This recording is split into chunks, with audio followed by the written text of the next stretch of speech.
Drainage systems of India. Drainage system help prevent floods, and without them flooding would have caused damage to property and we would have lost lives.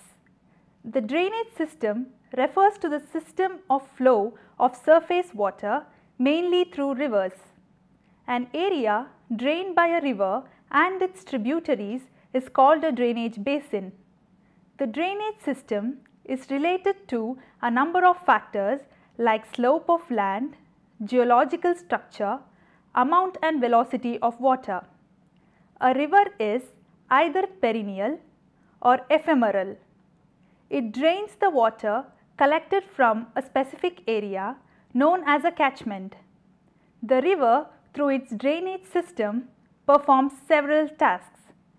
These are excess water removal from a particular area, transportation of sediments from one place to another, providing a natural source for irrigation and maintaining the water table of a region. Traditionally, rivers were useful as a source of abundant fresh water and navigation. In today's world, rivers' importance has come to include hydropower generation and setting up water-based industries. These are also important tourist attractions for activities such as boating, river rafting and cliff jumping.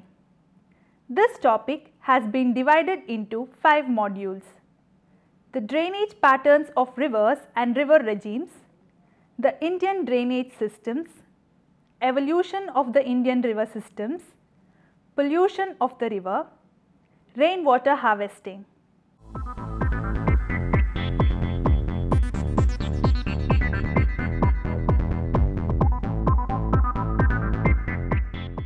The drainage pattern of an area is the outcome of the geological time period, nature and structure of rocks, topography, slope, amount of water flowing and the periodicity of the flow. The drainage pattern resembling the branches of a tree is known as dendritic, the examples of which are the rivers of northern plains. When the river originates from a hill and flows in all directions, the drainage pattern is known as radial. The rivers originating from the Amarkantak range present a good example of it.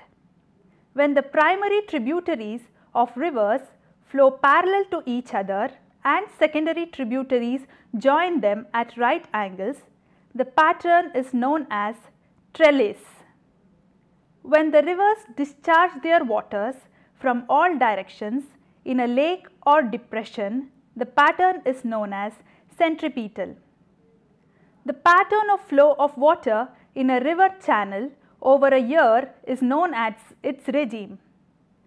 The North Indian rivers originating from the Himalayas are perennial as they are fed by glaciers through snow melt and also receive rainfall water during rainy season.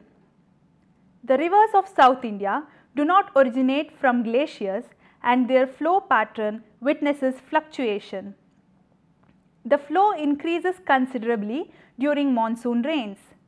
Thus, the regime of the rivers of South India is controlled by rainfall, which also varies from one part of the peninsular plateau to the other.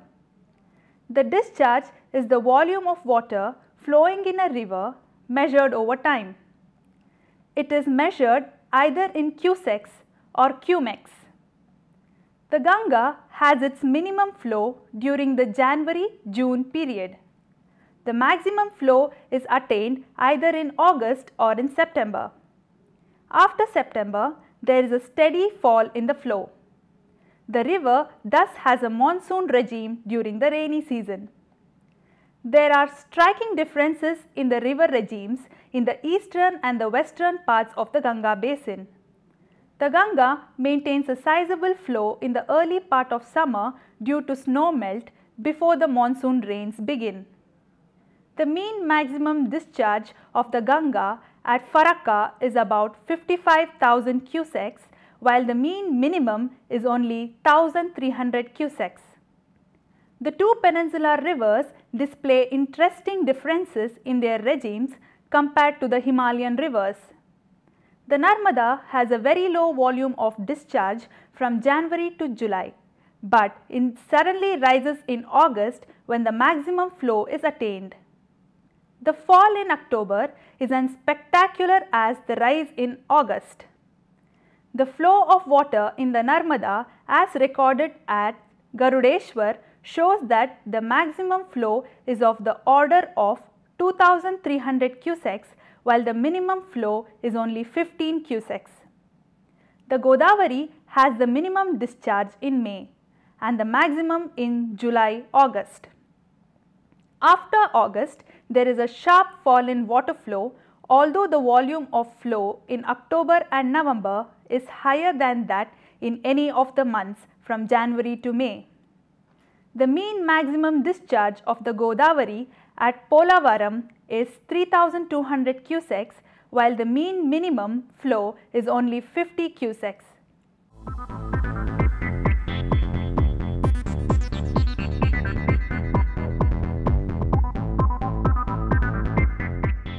The Indian drainage system consists of a large number of small and large rivers. It is the outcome of the evolutionary process of the three major physiographical units and the nature and characteristics of precipitation. Of the drainage area of the Indian drainage systems, 77% covering the drainage areas of the Ganges, Brahmaputra, Mahanadi and Krishna is oriented towards the Bay of Bengal, while the rest of the drainage area consisting of the Indus, Narmada, Tapti, Mahi and the Periyar rivers is oriented to the Arabian Sea. On the basis of the size of the watersheds, the drainage basins of India can be classified as belonging to three categories, namely major river basins with more than 20,000 square kilometers of catchment area. There are 14 drainage basins. Medium river basins with catchment area between 2,000 square kilometers and 20,000 square kilometers. There are 44 drainage basins. Minor river basins with catchment area less than 2,000 square kilometers. A fairly good number of small drainage basins. Because of their utility, the rivers are important for life and hence regarded as lifeline. Many cities are located along the rivers and are densely populated. Delhi on the banks of Yamuna, Patna along Ganga, Guwahati along Brahmaputra, Nasik along Godavari and Cuttack along Mahanadi are some examples. On the basis of the origin, the drainage can be divided into two parts, the Himalayan drainage system and the peninsular drainage system. On the basis of origin, the Indian rivers have been classified into two major drainage systems. Let us look at a comparison between the two drainage systems. The Himalayan river systems have the following characteristics. They are perennial rivers originating from glaciers, rivers from valleys by the process of erosion. The rivers are ideal for irrigation purposes as they pass through the Indo-Gangetic plain and through the fertile tracts of land. These rivers have meandering sources which also shift over time. They also receive water from the rainfall. The main river systems in the Himalayan systems are: the Indus river system includes the Satluj, Beas, Ravi and Jhelum. The Ganges river system includes the Yamuna, Ramganga, Ghaghara, Gomti, Gandak and Kosi. The river Kosi is known as the sorrow of Bihar because it causes severe damage to the life and property of the people due to the flood. The Brahmaputra river systems consist of the Dibang, Lohit, Teesta and Meghna. You have already studied about peninsular plateau. Most of the peninsular rivers flow eastwards and enters into the Bay of Bengal. Only Narmada and Tapti rivers flow westwards of the Western Ghats. They are good for generating hydropower because these rivers form rapids and waterfalls. The major peninsular rivers are the Mahanadi, Godavari, Krishna and Kaveri. India has a large number of rivers that are the lifelines for millions of people living along their banks. These rivers can be broadly categorized into 4 groups. Rivers that flow down from the Himalayas and are supplied by the melting snow and glaciers.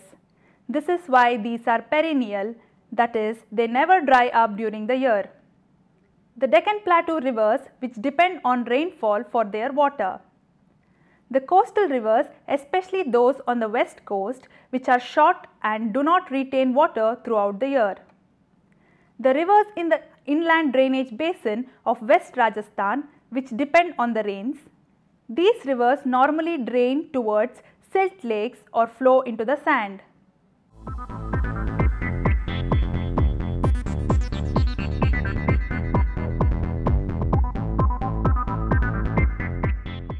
There are different viewpoints as to the evolution of the Indian river system. The geologists believe that a mighty river called the Shivalik or Indo-Brahma traversed and drained the entire stretch of the Himalayas and the Indo-Gangetic plains from Assam to Punjab and onwards to Sindh. This system drained into the Gulf of Sindh during the Miocene period some 5.24 million years ago. The remarkable continuity of the Shivalik and its lacustrine origin and alluvial deposits of sand, silt, clay, boulders and conglomerates support this viewpoint. In due course, however, the Indo-Brahma river system was dismembered into 3 main drainage systems: the Indus, the Ganges and the Brahmaputra. The dismemberment was perhaps because of the Pleistocene upheaval in the western Himalayas, including the uplift of the Potwar Plateau, the downthrusting of the Malda Gap area between the Rajmahal Hills and the Meghalaya Plateau during the mid-Pleistocene period diverted the Ganges and the Brahmaputra systems to flow towards the Bay of Bengal. The peninsular drainage system is older than the Himalayan systems. It is evident from the broad, largely graded shallow valleys and the maturity of the rivers. The Western Ghats running close to the western coast is the water divide between the west and the east flowing rivers. 3 major events in the geological past have shaped the present drainage systems of the peninsular India. The subsidence of the western flank of the peninsula leading to the submergence below the sea during the early tertiary period. Upheaval of the Himalayas when the northern flank of the peninsula's block was subjected to subsidence and the consequent trough faulting, and slight tilting of the peninsular block from the northwest to southeast, giving the orientation to the entire drainage system towards the Bay of Bengal during the same period. Several cities as well as holy shrines are on the banks of rivers, and indeed rivers such as the Ganges and the Yamuna are sacred to millions. Despite this, they are being polluted with unaccountable and environmentally threatening practices. Untreated raw sewage claims for about 70% of the pollution loads in the Indian rivers. Heavy loads of biological and chemical pollutants usually enter waterways to be consumed in some manner by the downstream users. This affects the aquatic life and causes various health hazards.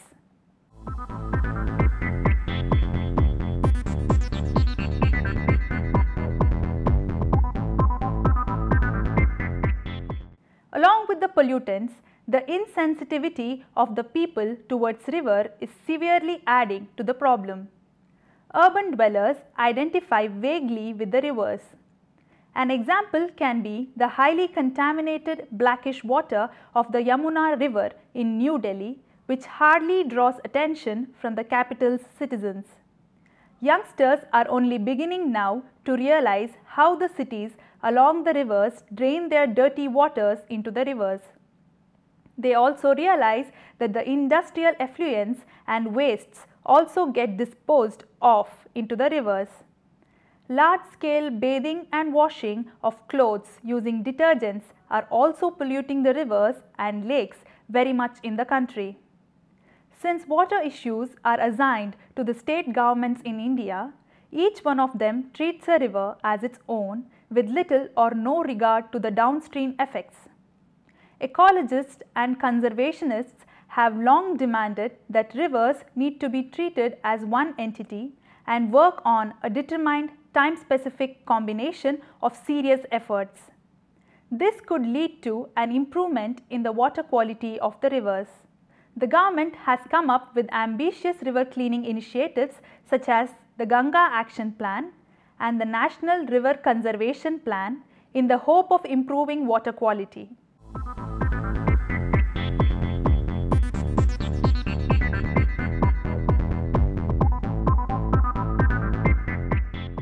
Water harvesting has been gaining popularity across the country, through which monsoon waters could be retained in the river basins. Several civic organizations and people's movements are also contributing towards raising awareness and sensitivity about the critical condition of polluted rivers as well as the scarce water resources requiring water harvesting. The city planning bodies have also begun to make water harvesting structures a compulsory feature of the residential areas of the city.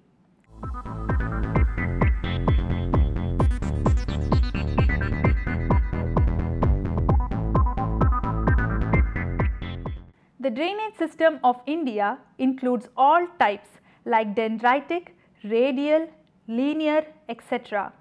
To improve the efficiency of river system, the linking of rivers is proposed where perennial northern rivers which are fed by glaciers are linked to seasonal southern rivers. By doing this, flooding of northern rivers can be avoided, which will channelize the extra water to the rivers that run dry. But doing so is an uphill task which includes a lot of complexities like slope and mountains which act as hurdles. If all the river systems in India can be harnessed to their optimum capacity, effects of drought can be reduced in rain shadow regions, which in turn will increase the productivity of agriculture, thereby improving the standard of living of the people.